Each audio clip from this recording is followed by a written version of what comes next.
Hey guys, I am Shiv और welcome back to our channel Shiv Arnav. So guys, आपने जैसे कि कल का पार्ट देखा है छठ पूजा का, तो कल बहुत वीडियो लंबा हो सकता था, इसलिए मैंने दो पार्ट में डिवाइड किया। तो आज ये सेकंड पार्ट चल रहा है और ये आज सेकंड पार्ट कुछ खास है, क्योंकि जैसे कि हर जगह के एक रीति रिवाज होती है, वैसे यहाँ पर भी कुछ रीति रिवाज है। जहाँ सास अपने दामाद को काजल लगाती है, तो हालांकि मम्मी जी को अभी तक इतना पता नहीं है हमारे बारे में, पर फिर भी हमने ऐसा कुछ किया कि जिसकी वजह से मुझे मम्मी जी के हाथ से काजल लगाने का मम्मी बुला इधर आओ सौभाग्य प्राप्त हुआ।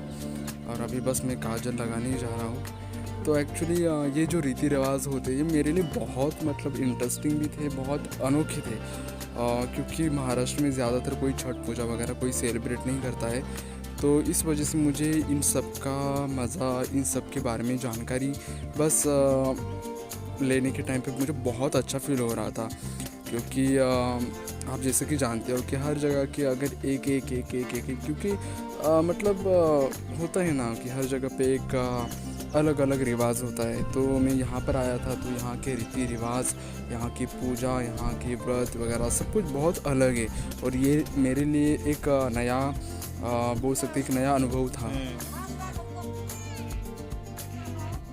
तो अभी मम्मी जी आरू को काजल लगा रही है।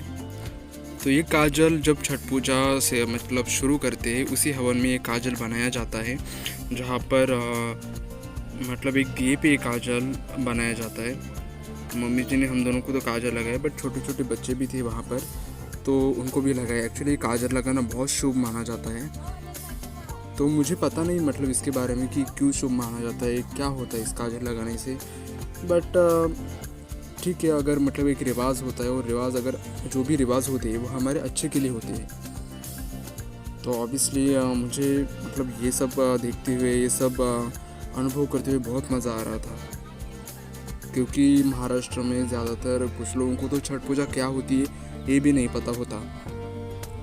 तो शायद इस माध्यम से उन्हें भी पता चल जाएगा कि सच में छठ पूजा आखिर होती क्या है।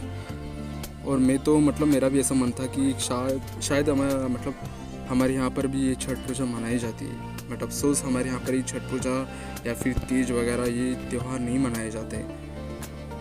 तो अगर मनाते तो एक तरह से बहुत अच्छा होता। आपकी क्या राय है, या फिर आप क्या सोचते हो इस पूजा के बारे में, इस रीति रिवाज के बारे में, ज़रूर मुझे कमेंट करके बताना।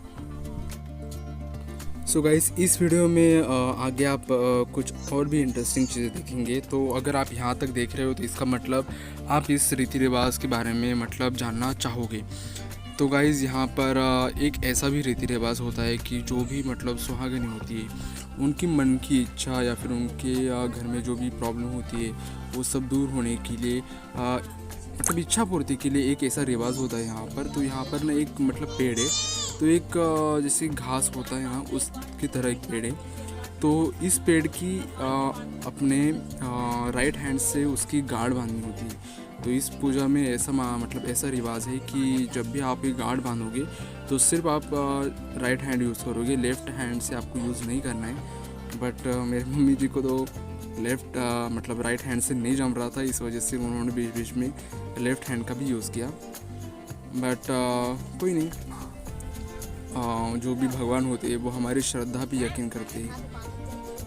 तो अभी मम्मी जी भी गांठ बांध रही है। एक्चुअली मम्मी जी की कुछ और भी इच्छा थी, तो वैसे देखा जाए तो सिर्फ 3 गांठें बांधी जाती है, बट इस टाइम पे मम्मी जी ने 4 गांठें बांधी है। तो ये गांठें बांधने के बाद ऐसा होता है कि जब आप ये गांठें बांधोगे, स्टार्टिंग में आपको ये गांठें बांधनी है। 3 गांठें मेन प्रॉपर देखा जाए तो 3 गांठें स्टार्टिंग में बांधी जाती है, उसके बाद वो तुरंत खोली जाती है। बट अगर कोई इच्छा होगी मन में, तो उसके लिए एक चौथी और एक गांठ होती है जो इस घास से बांधी जाती है, और वो हमें वो गांठ तभी छोड़ानी होती है जब हमारी वो इच्छा पूर्ति होगी। अगर 1 साल के अंदर वो इच्छा पूरी होगी, तो अगले साल में जिस पेड़ से हमने गांठ बांधी है, अगले साल नया पेड़ लाके उस पर वो गांठ समझकर छुड़ानी है, बांध के छुड़ानी है। तो ऐसा रिवाज होता है। तो आखिर में गाइज, जो भी आप ये देख रहे हो गड्ढा वगैरह, उसमें जो पानी वगैरह, तो अगली सुबह क्या करते हैं कि जब ये गड्ढा वगैरह वो पूरी छठ पूजा का पूरा दिन बीत जाता है, तो उसके अगले दिन ये सारी चीज़ें ज़मीन में गाड़ देते और ऊपर से पूरा लिप देते उसे। ऐसा नहीं कि कहीं फेंकना है, बस उसे लिप देते और एक तरह से एक पर्यावरण का मतलब मतलब क्या बोलते हैं ना, एक पर्यावरण दूषित भी नहीं होता, क्योंकि मतलब जो घास वगैरह होती है जो भी हम उसमें चढ़ाते वो सारी चीज़ें ज़मीन के अंदर चली जाती है और उसकी एक मिट्टी भी तैयार होती है नहीं। तो ये रीति रिवाज सच में मतलब मेरे लिए मतलब मुझे बहुत पसंद आया इनका। और लास्ट में गाइज इसमें जो भी प्रसाद वगैरह चढ़ाया होता है तो प्रसाद में ज़्यादातर चना और पूरी मतलब पूरी चना ही चढ़ाते हैं और मीठे में शायद कुछ थोड़ा बहुत चढ़ाते हैं, कोई गुड़ चढ़ाता है, कोई श्रीखंड चढ़ाता है। तो इस तरीके से हर जगह के एक अलग अलग अपने अपने त्यौहार होते हैं जिस तरीके से वो निभाते हैं। तो आखिर में मुझे जब मैं रूम पे मतलब घर में था, मैं कुछ एडिटिंग कर रहा था उस टाइम पे, इसलिए आरू सब कुछ शूट कर रहा था। तो जब आरुल मतलब ये पूजा ख़त्म हो जाने के बाद उसकी व्रत कथा सुनते हैं। जब ये पूजा पूरी तरीके से संपन्न होती है उसके बाद व्रत कथा सुनते हैं और व्रत कथा सुनने के बाद आरती करके प्रसाद हर किसी को देते हैं। तो मुझे आरू ने एक प्रसाद दिया था, तो उस प्रसाद में ऑब्वियसली चना और पूरी थी।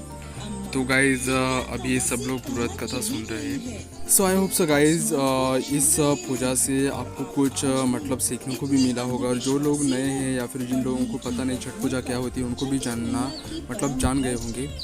सो गाइज़ ऐसे आपको इंटरेस्टिंग वीडियो आगे मिलती जाएंगी, बहुत अच्छे से वीडियो आने वाले हैं। तो प्लीज़ चैनल को लाइक शेयर सब्सक्राइब ज़रूर कर देना, और आज के छठ पूजा स्पेशल कैसा लगे ज़रूर कमेंट कर देना। हम मिलते हैं नेक्स्ट वीडियो के साथ, तब तक आप हंसते रहिए, मुस्कुराते रहिए और दूसरों को भी खुश रखिए।